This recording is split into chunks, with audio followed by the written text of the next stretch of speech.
आशीष में परमेश्वर से मांगूंगा। अभी जल्दी से हम निकालेंगे रोमियो की किताब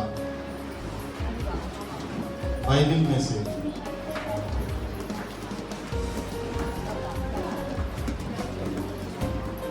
रोमियो की किताब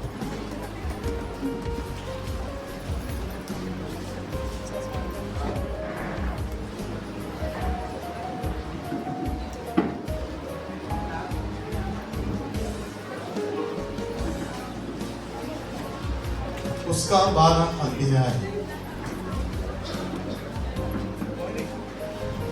रोम चैप्टर 12।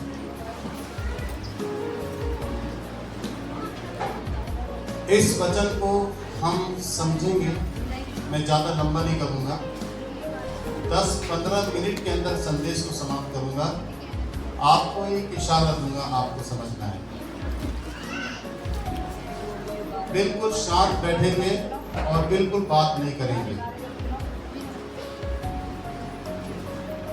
अभी इन दिनों में हम तैयारी कर रहे हैं चर्च की जमीन के लिए। चर्च का कलेक्शन, जमीन का कलेक्शन हमने किया पिछले संडे। आगे भी हम कलेक्शन करते जाएंगे, जो हमसे बन पड़ेगा और जो परमेश्वर हमें सामर्थ देगा। बोलिए आमीन।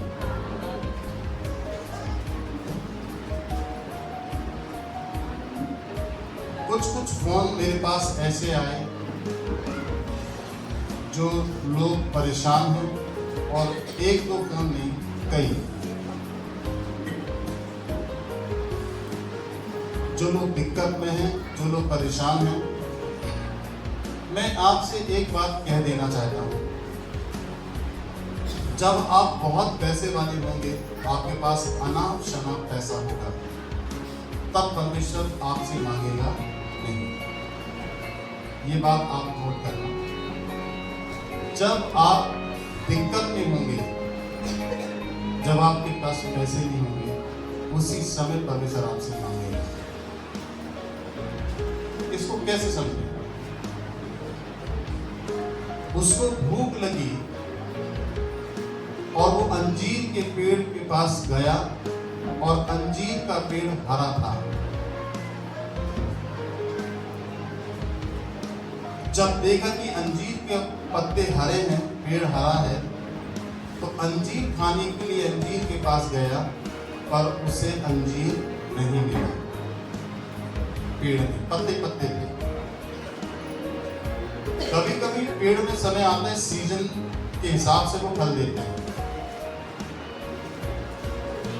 जिस समय यीशु मसीह फल लेने गया अंजीर के में देखने के लिए कि वो अंजीर के फल को तोड़ कर खाए, उस समय सीजन नहीं था अंजीर देने का पेड़ को, तभी वो गया।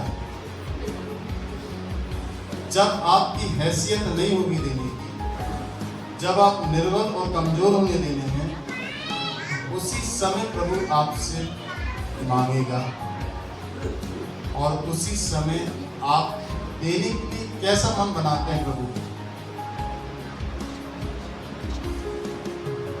देने के लिए प्रभु को कैसा मन आप बनाते हैं, मुझे नहीं मालूम। परंतु जब इब्राहिम ने अपने बेटे को देने की इच्छा करी,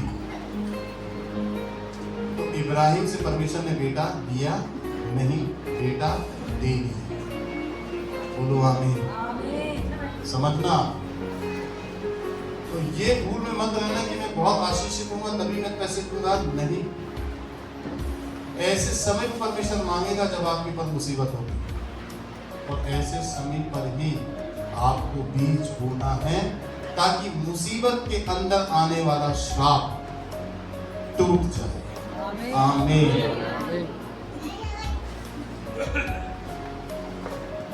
दूसरी बात, रोमियो 12 अध्याय, उसकी पहली आयत में देखें।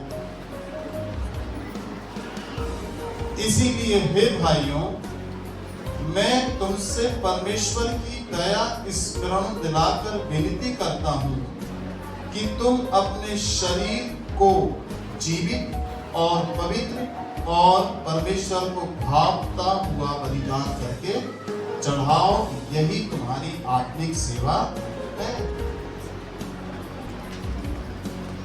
सबसे पहला बलिदान पैसा नहीं है, याद रखिए, परमेश्वर पर सबसे पहला बलिदान पैसा नहीं है।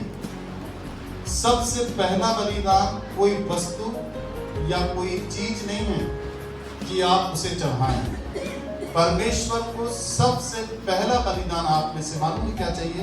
आपका शरीर, आपकी आत्मा और आपका प्राण। और ये कैसे चाहिए?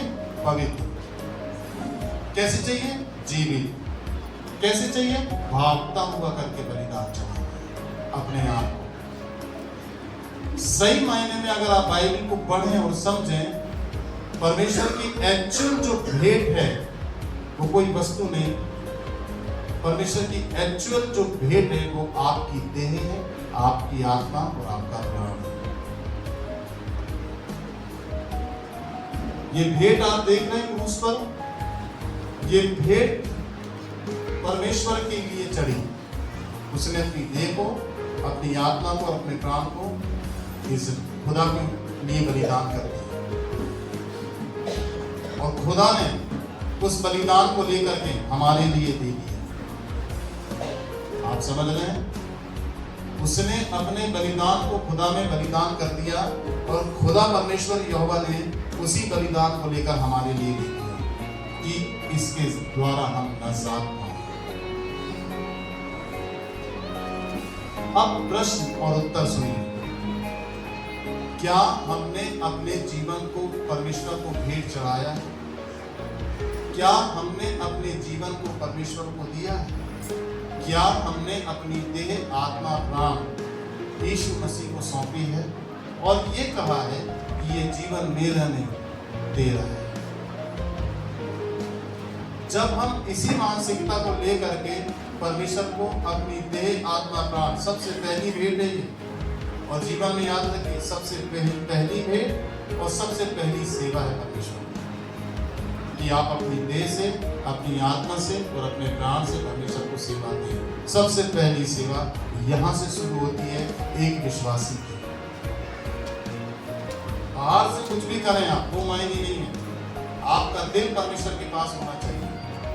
बाहर से कुछ भी करें वो मायने नहीं है। आपका मन परमेश्वर के पास होना चाहिए। समझ रहे हैं कि नहीं? बोलिए हालेलुया। तभी ये कहता है कि यही तुम्हारी आत्मिक सेवा,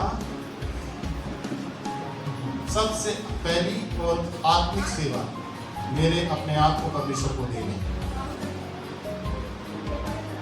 अपने आप को परमेश्वर के हाथों में सौंप देना, अपने जीवन की लगाम को, बागडोर को परमेश्वर के हाथों में सौंप देना, ये सबसे पहली सेवा।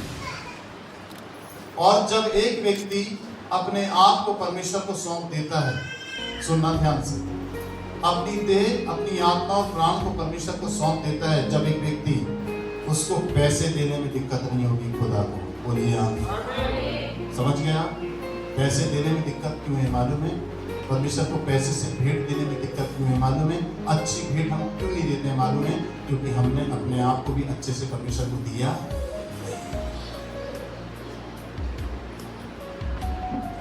ये सिम्टम्स हैं एक विश्वासी की, ये पहचान है एक विश्वासी की।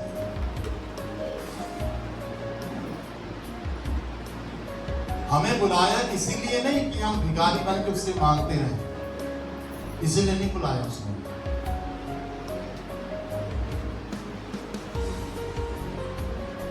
एक औरत दिन भर काम करती रहे, दिन भर काम करती रहे, और जब आदमी शाम को थका रहा है, मुंह हाथ धोकर के बिस्तर पर बैठे, और उस समय भी औरत काम करती रहे। जब खाने का टाइम है तो खाना खाए, और जब सोने का समय आया तो औरत सीधे चादर ओढ़ के सो जाए और आदमी उसको उठाए, बात तो कर, तो वो बोले मैं थकी हूँ, दिन भर काम कर रही हूँ। अब ऐसी दशा में क्या घर बन पाएगा? कभी भी नहीं बन पाएगा। इसमें क्या आ जाएगी? पति पत्नी में कड़वाहट। पत्नी गलत नहीं है, पति गलत नहीं है, परंतु इन दोनों के बीच में इनके अटूट संबंध को बनाए रखने के लिए प्रेम होना जरूरी है, समय देना जरूरी है, इनके एक दूसरे के साथ समय स्पेंड करना जरूरी है। संबंध घर को चलाने, घर को बनाने, बच्चों का पालन पोषण करने, घर की सारी व्यवस्था रख रखाव को करने में नहीं है।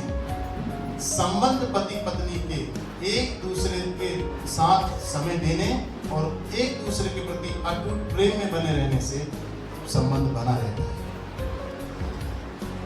बोलिए पति, बोलिए पत्नी, दोनों शब्दों में पा लगता है और ता लगता है। पा ती पत्नी। पा का मतलब होता है प्रेम और ता का मतलब होता है तालमेल। ये सबसे पहली भेंट होती है। बोलिए हालेलुया।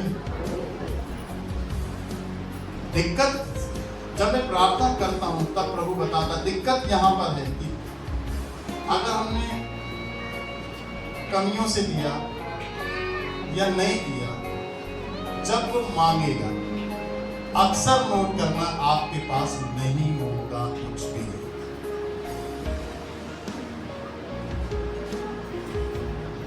आपके पास नहीं होगा तब वो मांगेगा आपसे, और उस समय आपके मन के अंदर कैसी हलचल मचती है वो उसको जांचेगा। क्योंकि याद रखें एक बात और, परमेश्वर भेंट को नहीं देखता, परमेश्वर भेंट देने वाले के मन को देखता है।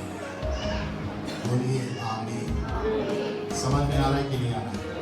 बोलिए हालेलुया, प्रेज़ द लॉर्ड। अब चलिए नेक्स्ट।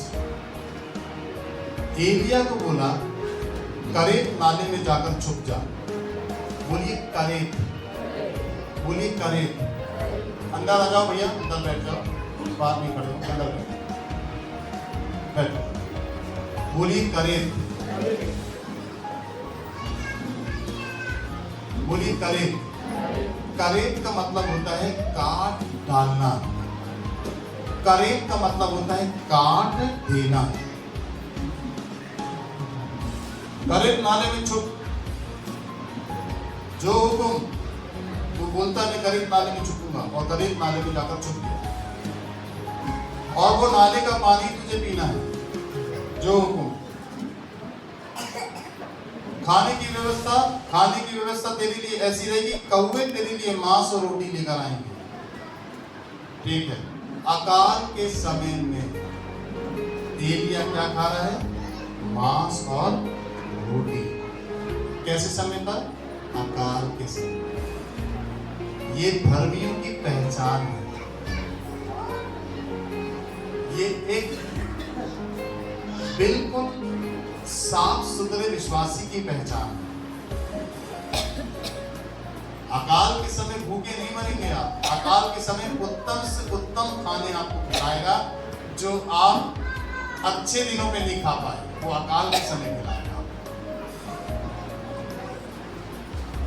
ये माइंड है उसका। आप सीधे चलोगे तो वो आपके बिल्कुल अपोजिट चलेगा। आपको अपनी चाल नहीं, आपको चाल उसकी समझना है।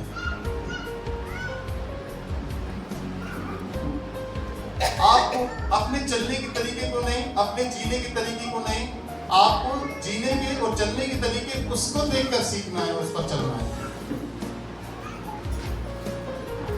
बोलिए हालेलुया, प्रेज़ द लॉर्ड।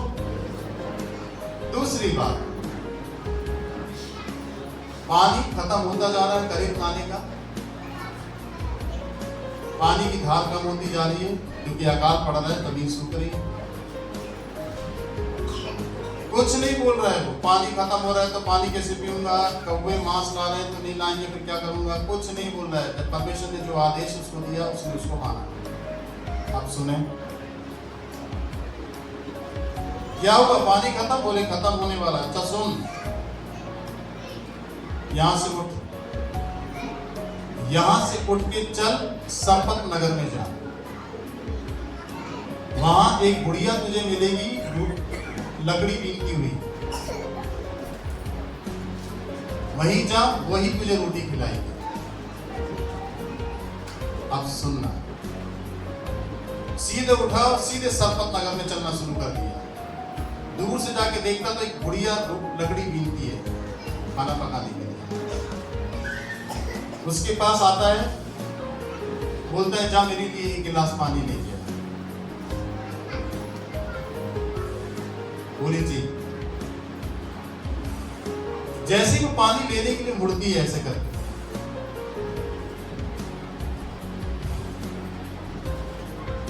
जल्दी से बैठ जाओ, फटाफट बैठो, अभी बिल्कुल 10 मिनट बिल्कुल डिस्टर्ब मत करो।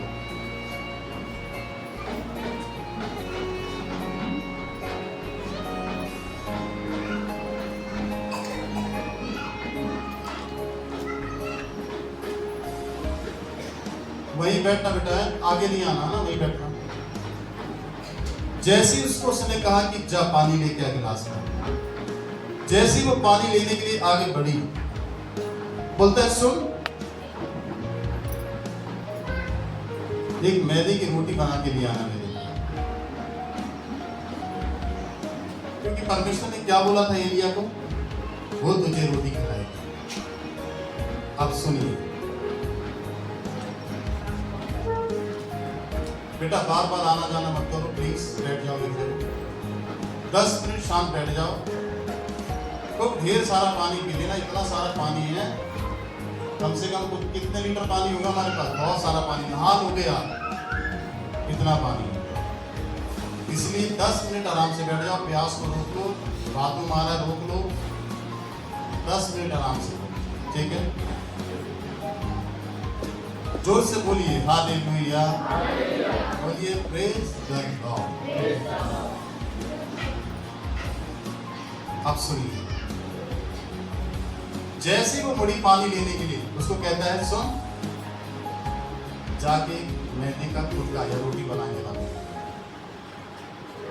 वो उसके पास आके कहती है देख, मेरे पास एक ही टाइम का खाना है जिसको मैं बनाने जा रही हूँ, मैं खाऊंगी और मेरा बेटा खाएगा, इसके बाद हम मर जाएंगे, क्योंकि इसके बाद खाने के लिए मेरे पास नहीं।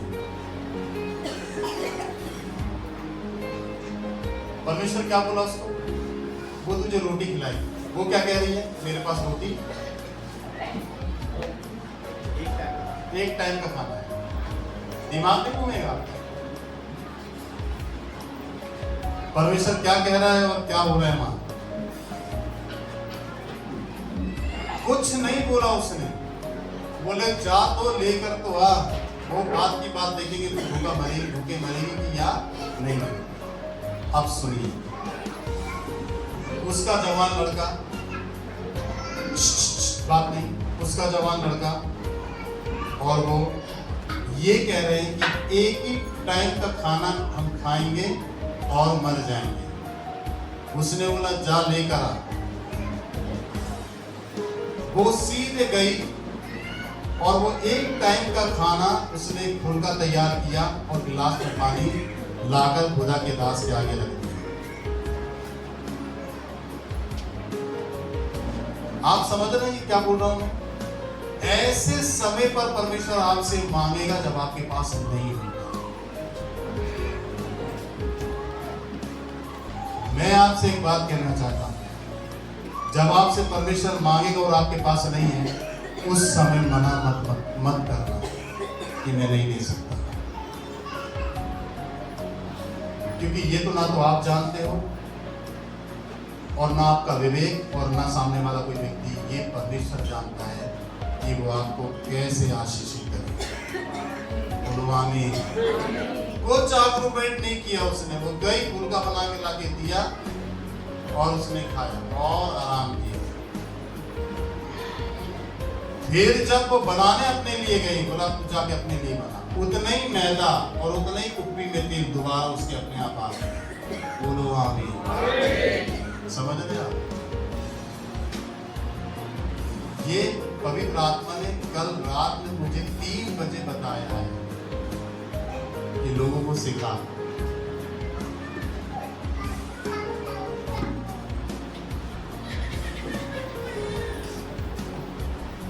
जो कर्ज है हमारे ऊपर फाइनेंस का, कैसे टूटेगा? वो कर्ज जब तक हम परमेश्वर के लिए बीज नहीं बोएंगे कमी घटियों से, तब तक वो श्राप टूटने वाला नहीं। भेंट देने से बाइबल में लिखा है द्वार खुलते हैं। बाइबल क्यों कह रही है लेने से देना धन्य है? बाइबल क्यों कह रही है हर्ष से देने वालों से परमेश्वर प्रसन्न रहता है? और आपको एक बात बताऊं, उसकी कुप्पी का आट मैदा और उसके घड़े का मैदा, कुप्पी का तेल 3.5 साल का अकाल था। 3.5 साल तक उसने अपने घर में खाना बनाया और पड़ोसियों को भी बांटा, पर उसके घर का 3.5 साल के अकाल के समय कमी और घटी नहीं हुई। क्योंकि ये बुढ़िया परमेश्वर को देना जानती थी।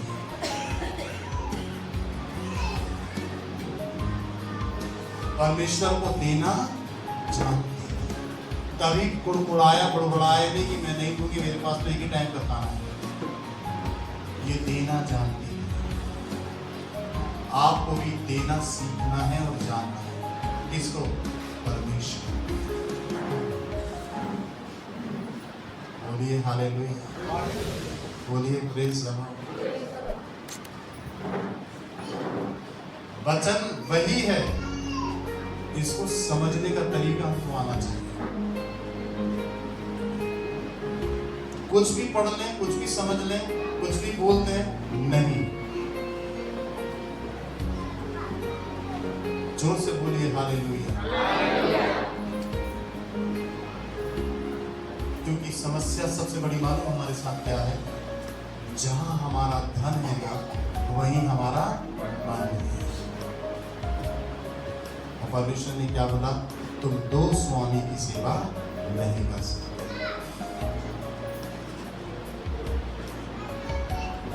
आज की स्थिति में मैं विश्वासी हूं, मेरी आस्था, मेरा समर्पण प्रभु यीशु मसीह में है। मेरी जरूरत यीशु है, मेरी आवश्यकता यीशु है। कोई वस्तु स्थिति नहीं है मेरी आवश्यकता, कोई चीज मेरी आवश्यकता नहीं है। तभी भीड़ के बीच में खड़ा था तो एक व्यक्ति दौड़ कर आकर कूलर के पेड़ पे चढ़ गया और बोलता है कि देखो तो वो कैसा है। और जैसे ही कूलर के पेड़ पे चढ़ा देखा कि कैसा है, मैं देखूं। क्यों कूलर के पेड़ पे चढ़ा वो? क्योंकि वो नाटा था। और जब यीशु ने इस बात को आत्मा में जाना कि कोई व्यक्ति मुझे विश्वास से मुझे पहचानने की कोशिश कर रहा है, तो यीशु ने अपने आप को उस पर प्रकट किया। कभी हमारा दिमाग नहीं दौड़ता कि हम परमेश्वर को पहचानने की कोशिश करें कि वो कैसा है। कभी हमने दिमाग नहीं लगाया कि हम परमेश्वर को पहचाने कि वो कैसा है। अगर ये वाली बात हमारे हृदय के अंदर आ जाए कि वो कैसा है, तो उसको आपके सामने अपने आप को प्रकट करने में देरी नहीं लगेगी। बोलो आमीन।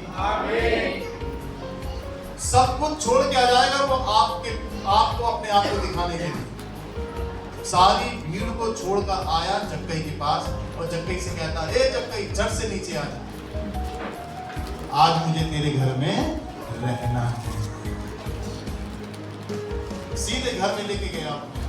सारी भीड़ जो हंस रही थी, नाटा है, देख नहीं पाता है, ठट्टे कर रही थी, बुरा भला कह रही थी, अब वही यीशु को उसके साथ देखती है और उसके साथ यीशु को देखती है। अरे ये क्या हो गया? हम जिस पे हंस रहे थे, यीशु उसी के साथ चल रहा है। सीधे घर में जाकर बैठता है और घर में जब जाकर बैठा, यीशु उसके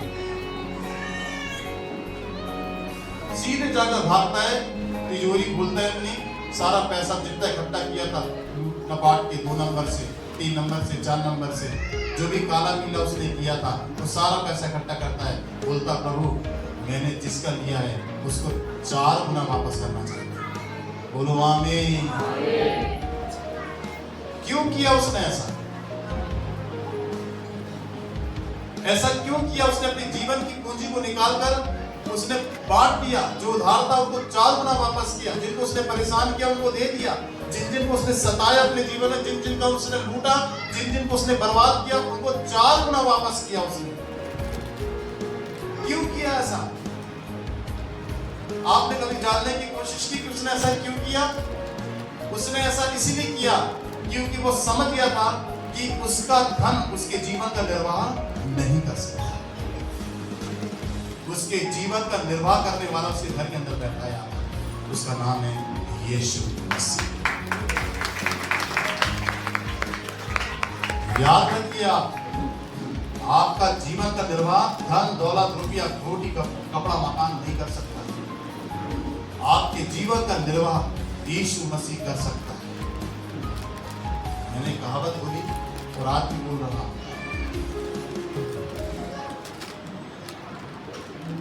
घर बना लोगे आप, परिवार कहां से लाओगे? और परिवार बना लोगे आप तो खुशियां कहां से लाओगे? समझ रहे हैं आप? घर बना लोगे आप, परिवार कहां से लाओगे? और परिवार बना लोगे आप तो खुशियां कहां से लाओगे? और अच्छा पैसा आपके पास है, अच्छी हेल्थ कहां से लाओगे? परिवार बन गया, घर बन गया, खुशियां कहां से लाओगे? परिवार बन गया, घर बन गया, शांति कहां से लाओगे? ये शांति, ये खुशियां, ये धन और अच्छी हेल्थ केवल यीशु मसीह के अलावा आपको कोई नहीं दे सकता। बोलिए आमीन। समझ गए आप? मैंने अपने जीवन में बड़े से बड़े करोड़पति को देखा, मैंने अपने जीवन में गरीब से गरीब व्यक्ति को देखा।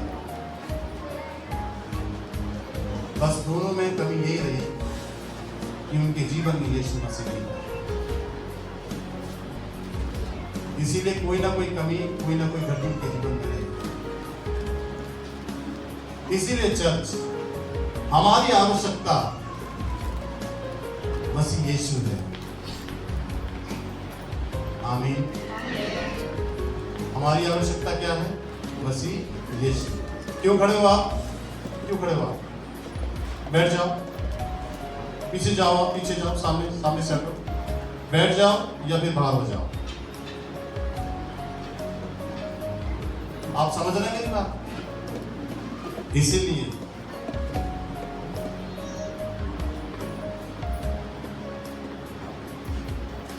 शास्त्री फरीसी सदूकी परंपरा के विषय में बात करते हैं यीशु मसीह से। परंपरा क्या है? परंपरा यह है कि हमें हाथ धोकर खाना खाना चाहिए।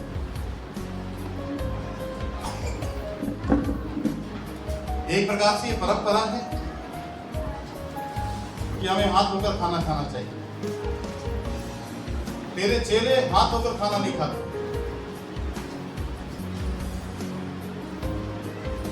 उसके पास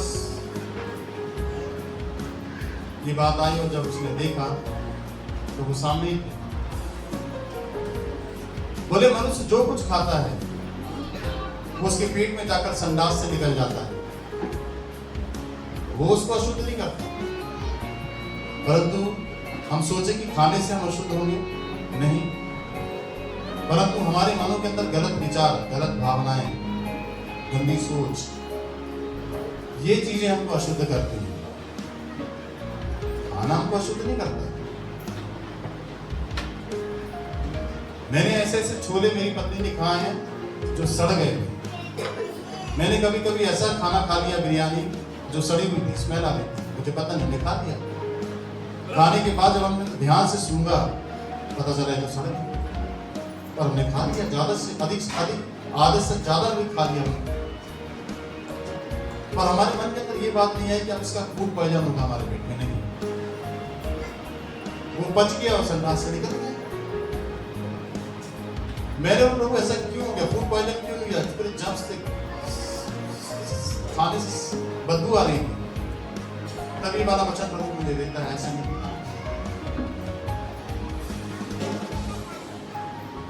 अशुद्ध हमारे मन की अशुद्धता, इससे हमारी देह, हमारा आत्मा और हमारा प्राण तीनों अशुद्ध होते हैं। फिर यीशु मसीह आगे बढ़कर क्या कहता है आपको मालूम है? यीशु मसीह आगे बढ़कर ये कहता है कि ये जो बात कर रहे हैं, ये जो बात कर रहे हैं, ये मुझसे प्रार्थना करते तो हैं, जिस परंपरा के विषय में बता रहे हैं, ये सब मानते हैं, ये सब कुछ करते हैं, परंतु इनके मन मुझसे बहुत दूर है। बोलिए हालेलुया, प्रेज़ द लॉर्ड। इसीलिए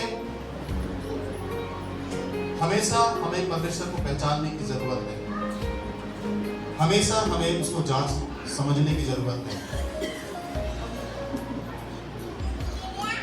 क्योंकि हमारी और उसकी सोच में जमीन और आसमान का अंतर है। जिस तरीके का व्यवहार हमारे अंदर है, जिस तरीके की सोच हमारे अंदर है, सेम टू सेम वैसी सोच परमेश्वर की बिल्कुल भी नहीं है, ये याद रखिए।